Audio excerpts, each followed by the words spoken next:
Some days later, at Haley's Bakery. A pretty uneventful week later, I find myself seated beside Nate at the large oak table which fills the middle of Haley's Bakery. She doesn't like small tables, instead wanting to encourage everyone to sit together at the one massive wooden one. It works sometimes, when it's very busy, but not this early in the morning. Only one other couple sits at the table, down at the other end. They're partly obscured by the large peony and rose flower arrangement that separates the two sides. The elegant lady to the left leans down to offer her empty plate to her poofy-haired little dog, who snuffles up the crumbs without a second thought. My focus is consumed by the happy little scene, my mind drifting easily under the wafting scent of fresh-baked bread. The aroma lets me wake, still half dozy in this early morning, as warmly as the morning sun would have if I'd stayed in bed. Eventually, I return my attention to my breakfast partner. Nate bites into his blueberry muffin, and his eyes flutter shut to enjoy the flavor. I frown. You can eat? I choke on the question, glancing at the nearby couple. Then I lean towards Nate and whisper, You can eat actual food, then? He smiles and nods, wiping a few stray crumbs from his lip with his thumb. Yes, we can digest it just fine as long as we're sustained on... He hesitates, chewing over the next word as much as he'd done so with the muffin. On our other dietary needs, he eventually continues. I like the taste of real food, but the flavors and sensations can be too overwhelming for some vampires' senses. All they can taste are the separate ingredients rather than the whole thing. It takes some practice to calm our hypersenses into relaxing enough to enjoy the experience. I nod at the explanation, staring down at my half-eaten pastry with new appreciation. Wooden chairs squeak across the flagstone floor as the other couple gets up to leave. They smile at us as they go before continuing out of the shop. Their dog suddenly flings her fluffy head in Nate's direction. Nate's perpetual calm smile widens, and he begins to make kissy noises at the dog. The little dog's tail wags in a frantic response. She barks excitedly, her tongue flopping out of the side of her mouth. The couple encourage the dog to follow them out, and she reluctantly does. I arch a brow over at Nate, who is still looking after the dog with a smile. The scene isn't exactly something I'd ever picture when thinking vampire. How have you been finding it? Nate asks suddenly, sliding in his chair to face me. I pick at my pastry, savoring the buttery taste on my tongue. What do you mean? Well, we barely left your side for the past week, not at work or home. Even if we're only trying to help protect you, I'm worried we might be pushing our welcome. It's true. Unit Bravo is stuck around like bees with honey. Their presence has afforded a certain amount of confidence, and they have been extremely helpful in the case. Not that we've been able to progress far in finding Murphy's location. This morning it is Nate's turn to babysit me, and at least he's been decent enough to buy me breakfast. I gesture at my plate and the crumbly, warm pastry sitting on top of it. If you keep buying me food, then you can stay for as long as you want. He breaks into a gentle laugh. So we have to bribe you. Not necessarily bribe, I say, as much joking as he is, but sweeten the deal, you know. I'm glad we met you, Detective, he replies, suddenly cheerful. The team seems to have awoken since you've been around. A waking up we've needed to have kicked into us for some time now. There's a heavy meaning to those words, one which Nate doesn't elaborate on. Instead, he goes back to enjoying his breakfast. The conversation is halted by the tinkling of the bell above the door. The ringing echoes about the shop, announcing the arrival of the rest of Unit Bravo. The team moved to sit around the table, well, slouch about it, with Farah and Morgan flopping into chairs next to each other. Adam remains standing, sunglasses hiding his expression. Ah, we were just talking about you, Nate says, throwing me a knowing smile. Oh? Farah says, leaning forwards and raising her eyebrows expectantly. All good things, obviously.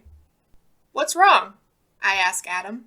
The man is even more tense than usual, his gray coat nearly bunched up around his ears where his shoulders are so knotted together. I don't like the quiet, he replies. We haven't heard a thing from or about Murphy for over a week. I cannot believe he's simply sitting around doing nothing now that he knows who you are. I manage a small smile under his heavy statement. At least it's meant the town has been safe. Adam's frown unfurls the smallest amount, and he actually gives a nod of agreement. True, that's been one less worry. Watch it, Adam, Farah purrs. Your soft side is showing. Adam rolls his eyes, folding his arms tightly across his chest when Farah chuckles. Footsteps shuffle loudly from behind us, and Haley appears at the side of the table with a smile as bright as the sun outside. Anything I can get you? Farah instantly adopts a charming grin, full lips framing her white teeth and eyes glimmering like actual gems. What are you offering? Haley's already pink cheeks flush deeper, the color seeming to want to leak into her pale hair hidden under her usual baker's hat. Oh, well, The poor woman stammers at the undeniably attractive sight of Farah, whose smile only widens at her flustered response. We're just fine, thank you, Nate interrupts, gently kicking Farah under the table. The younger agent's charm falters at the sudden pain. Oh good, that's good, Haley stutters, throwing me an awkward smile before puttering back behind the counter. Being around the team for as long as I have, I've forgotten the effect they even had on me when I first met them. We should check on the thralls, Morgan says, having ignored the scene. She glances at the time on her plain black cell phone. Good idea, Adam says. I'll go too, I say, standing from my place and brushing off any lingering crumbs. I'd like to learn more about these thralls. The only evidence of annoyance from Morgan is the shudder of the unlit cigarette she has balanced in her mouth. Even that stops when Adam gives a soft nod over at her. Fine, Morgan spurts, eventually yanking the cigarette out. We'll take your car. I don't fancy waiting around for you to arrive. And then she heads out without bothering to wait for me to collect up my things. In the forest, surrounding a group of houses. As I step out of the car, my shoe squelches on the leaf-carpeted ground. The forest is wet, even though there's been dry weather for days. Drops of dew still weigh down the scanty leaves, sparkling like diamonds in the foggy speckles of sun filtering through the heavy ceiling of branches. Morgan gets out, slamming the door of my poor little car with enough force that I worry it might come off the hinges. Hey, be careful, I protest.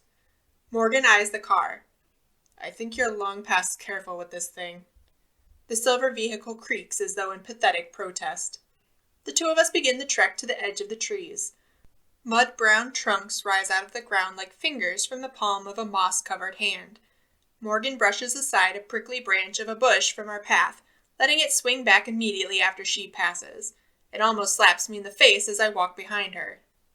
Though even with the wetness clinging to my shoes, it's nice to be out in the real fresh air.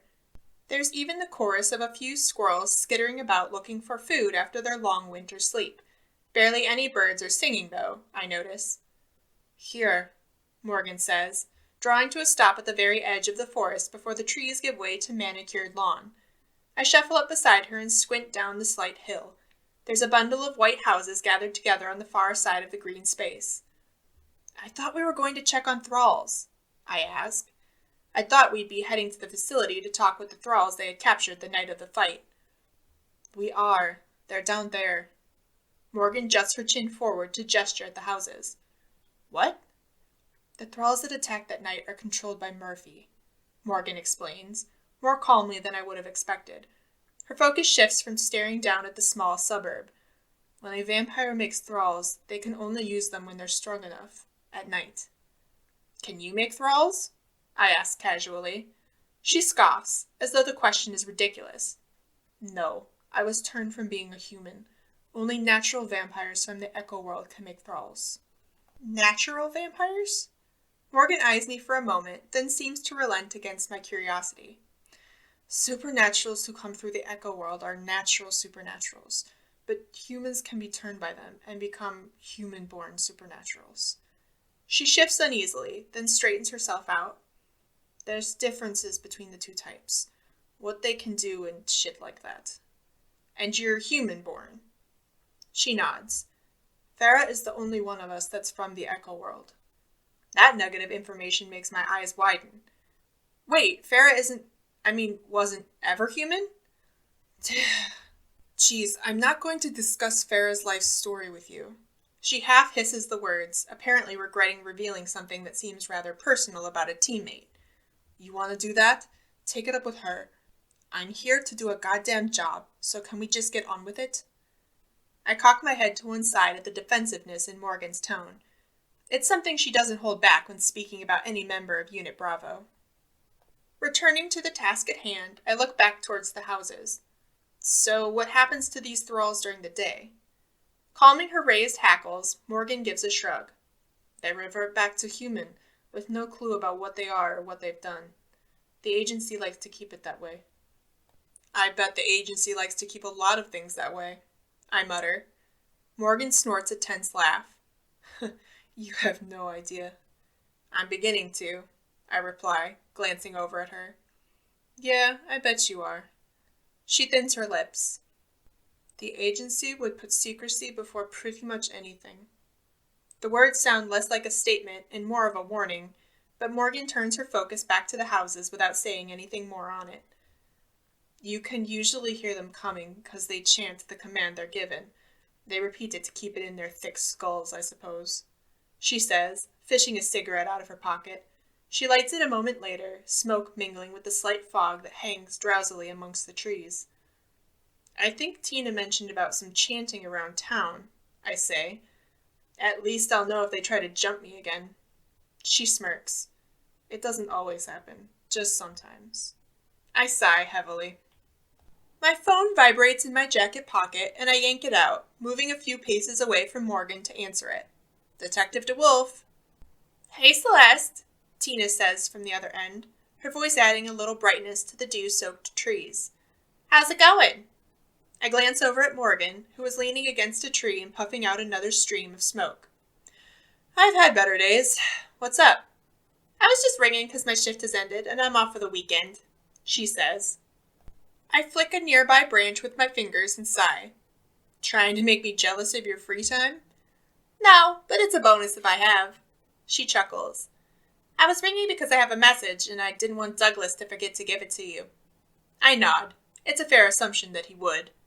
A shuffle of papers sound from the other end. Bobby rang. He was looking for you. Said he was checking in on a chat you had. I rub a hand over the back of my neck. Great.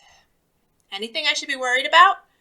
Not at all, I reply, fingers wrapped tightly around my phone. Well, have a good weekend, she chimes. I'm certainly going to. I let out a soft laugh and hang up as she does. Shoving the phone back into my pocket, I trudge back towards Morgan. Does it ever get warm in this town? She remarks, tugging on her coat, a thick leather garment that looks more like a biker's jacket than anything else, just missing the studs and emblem. It is early spring, I point out, glancing about the bare trees. It still smells like winter, damp and cold, but a couple of the trees have a few pops of green. It'll only be a couple of weeks until they burst into full bloom at the sun's gentle urging. Morgan grips her cigarette tightly between her teeth. Bloody hell, I can't even feel my feet now. I roll my eyes at her moaning, realizing it's going to be a long afternoon. The weekend, at home. It's nice to be home for the weekend. It's a much-needed break after everything that's been going on, even if I am still on call. Unfortunately, having Unit Bravo still pacing around my apartment like guards atop a fortress wall doesn't exactly make it easy to relax. Something wrong? Rebecca asks. She straightens out my duvet and takes a seat on the bed. Rain beats hard against my bedroom windows. The droplets are so thick they blur the outside world like some kind of dream. No, I reply, tearing my focus away from the window and looking at her. Though I am wondering why you're here. I'd like to think it was just a social call, but... She smiles as I let my words trail off. Actually, I am just here to see you, to check in on how you're doing. How I'm doing? I walk across my room towards her. You've had a lot to handle lately, she says, voice soothing and soft. We're all concerned about how you're doing now. I'm worried for the town. I rub my hands over my eyes and sigh. Murphy has no trouble hurting others to get what he wants. The idea that he might use other people to get to me makes me sick. You are a good person to think of others before yourself, she says suddenly. She gets up to leave, moving towards the doorway before pausing. Her head hangs slightly. She suddenly leans against the doorway with an uncertain weight on her shoulders. You are my daughter, and I love you. If anything happened... Her words fall into a choked stop, the emotion unexpected for both of us. She quickly shakes her head and turns back for the door. Watching her leave, pain streaks across my chest. I spring from the bed and rush towards her. "What on—" she begins. Then her voice catches as my arms embrace her. She turns slowly around in my hug to face me, eyes glimmering for a moment in the rain-dampened daylight that finds its way into the room. Then she smiles, but it's not just any smile. It's a gentle expression that has my head whirling back into my childhood. She used to look at me that way when I was young, when something scared me or something was wrong. It was our secret smile, one she only used when she was going to make everything okay. The sudden jolt back into my memories makes me waver slightly, and she holds me closer. "I love you. I always will. Never forget that, Celeste," she whispers, running a gentle hand over my back.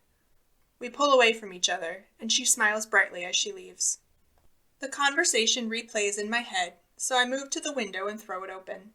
The chill wind whips against my face, refreshing and cold, just what I needed. Rain continues to splash against the glass, the window panes foggy from having the sudden cold against them. Droplets dribble lazily down before falling from the bottom of the frame. I watch their descent as they crash into the puddles on the street below, creating ripples in the small pools that are growing on the concrete. I let out a half chuckle, realizing the scene is exactly like my life right now. Unit Bravo walked into my life like a storm, and they're creating unending ripples throughout my once peaceful life. At least it's easier working with them now that everything is out in the open. Maybe I'm gradually coming to understand it all better, and to understand them better. Thinking about the team has my mind wandering to a certain member, something that seems to be happening more and more of late. Adam and I have grown closer, if that's what you can call it. It seems more like I'm drawn to him than anything else, a sensation that leaves me stumbling at times.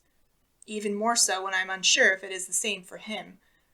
I'm sure there have been times when he's been so close to... To what? I frown, quickly interrupting that train of thought. And why does it matter? It's hard to ignore the other voice telling me I know exactly why it matters. But in trying to think less of Adam, I find my mind switching to someone else. Nate. He and I also connected. That certainly can't be denied. He's sweet and kind, and those are attractive qualities, ones I seem to be drawn to. And it's not something I've really put a stop to. How can I feel these things for two people? Pushing the idea away, I turn my face back to the open window, enjoying the freshness that splatters over me from the rain. It certainly shocks my body into thinking logically about the situation. When you throw a group of people together, it's not wholly strange for these types of attachments to form. Maybe it would be good to see if it ever might lead somewhere. I've connected in some way with Adam. For all his brooding and ego, there's still something about him that pulls me towards him each time. Maybe under that icy exterior there's a warmth. The idea seems unlikely, but I can't help thinking it with a small bubble of hope. And yet, Nate is almost the complete opposite of Adam, and his sweetness and honest caring draws me towards him. It's like having myself pulled from two different sides. The sensation only adds to my intense confusion. Letting out a sigh, I rub a hand over the back of my neck, unsure if realizing any of this will actually affect anything anyway. They're both agents from that shadowy agency. If I wanted to pursue something with either of them, I doubt that kind of job would make any romantic endeavor easy. I shift my gaze back outside, barely able to make out a few blurred faces peering out of the windows of the opposite apartment block. Their expressions drop as heavily as the rain when they realize the storm isn't going to be letting up anytime soon. Well, whatever I think or feel, it doesn't matter for now. There's way too much going on for me to really think about anything serious, and they'll probably be leaving when this is all over anyway. The heavy thought, which affects me more than I would care to admit, is interrupted by a sharp knock on the open door. "Come in," I call and turn around, almost stumbling on the spot to find it's Nate ducking through the doorway and stepping inside. "Everything all right?" My voice cracks a little, and I do my best to shove my previous thoughts deep down. Nate nods and crosses the room, leaning forwards on the back of the chair. "Very good, actually. Rebecca thinks the techs at the lab may be able to find out what Murphy is after through the slides found at the hospital." My brows shoot up. "That is good news." Reminded of the case, I shift back to look out of the window. I'd had almost a whole 5 minutes without the bitter thought of Murphy and what's really going on. Muffled footsteps sound across the floor, and I wrap my hands around myself as Nate comes to stand beside me at the window. "Are you worried?" he asks, head turned in my direction. His deep brown eyes are soothing. I frown, clasping my hands tighter about myself. I'll be worried right up until I see him locked away. Nate smiles softly. The expression forces me to look at him fully, like a leaf turning towards sunlight. I understand that feeling. Hopefully it won't be long until we both get what we want. We will work to see it so, he reassures me. Remember, we're with you on this. He places a hand softly on my arm, the touch sending a whirl of excitement fluttering in my stomach. His eyes deepen even further. I'm with you. The flutter has turned into a full-blown disco. I swallow down the smile that wants to light my face at his words. There was more to them than just simple encouragement. Another set of footsteps sounds from the doorway. Nate and I flick our heads around to see who is interrupting the moment stirring between us. My fluttering drops as Adam stumbles to a stop in the doorway, his icy green eyes piercing through the dim light. They land on Nate's hand where it touches my arm. Is everything all right? Nate asks, concern in his voice. His hand drops away from my arm. Adam's gaze flashes up to meet mine, and my chest suddenly aches. I'm not even sure why. The feeling springs out of nowhere. I clear my throat and turn slightly away, not sure I like the sudden emotion Adam seems to be able to force from me. Adam? Nate repeats. Adam shakes his head, blinking a couple of times and then straightening up. Nothing's wrong. Agent DeWolf wanted me to let you know the techs are close. That's all. Nate smiles. Excellent. Guess we should all be there to find out. And then he begins to stride across the room. It's a few moments before I glance back, my gaze falling on Adam's profile as he looks to Nate. When he swings his head back around, as though feeling my attention, our gazes lock. I'd forgotten about the open window beside me until I meet his eyes again. The chill whips around me and I shiver. Each raindrop thumps against my arm as hard as my heart is pounding against my ribs. A sudden sound chimes about the apartment, but it seems to be on the very edge of my senses. Every other one is being taken up by the man who stands only a few feet away from me. I'll get it, Farrah calls from the other room. Neither Adam nor I seem to pay attention, still staring at each other. The gap grows firmly between us as he takes a step away.